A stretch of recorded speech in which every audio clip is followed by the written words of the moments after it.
So my analogy that I use with people who kind of wonder whether they're caretaking or whether they're being overly responsible or they're not responsible enough is I say, I want you to imagine that you have a fence around you and you have a beautiful garden within this fence. And in this garden, within this fence, you are allowed to plant whatever it is that you desire, right? So it can be beautiful flowers, it can be potatoes, it can be carrots, it can be vegetables of any variety, it can be flowers of any variety, or you can leave it fallow. It doesn't have to plant anything. You can just tend the soil, you can put nutrients in, you can water it, and let it just be beautiful black earth. It's completely up to you. That is your life. In behind this fence is your garden. And everyone's got one. Everyone's allowed to cultivate and plant and nurture their own garden exactly how they want it. Right? So, your husband, your spouse, your significant other, your mother, your father, your friend, they each and every one of them has a garden. Now, what we do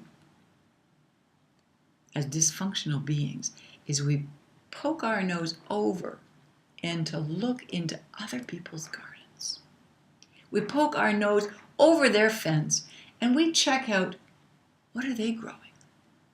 Are they growing potatoes? Meaning, how are they taking care of themselves? And what we do is not only do we poke our nose over, we jump over into their garden, right? We hightail it over. We open the gate, we fling it wide open, we walk right in, we barge in. They didn't ask us to come in, right? And we start tending their garden and neglecting our own. Sometimes we're cultivating our own garden and minding our own business, and people are trying to yank us over to get us to take care of their garden and to create their happiness. And they even tell us, right? My happiness is your responsibility. If I'm not happy, you're not doing something right for me. Cancel that thought. Nix. Incorrect. All of life is about learning. We are, each and every one of us, on our own individual path. And we are each awakening at particular moments in time.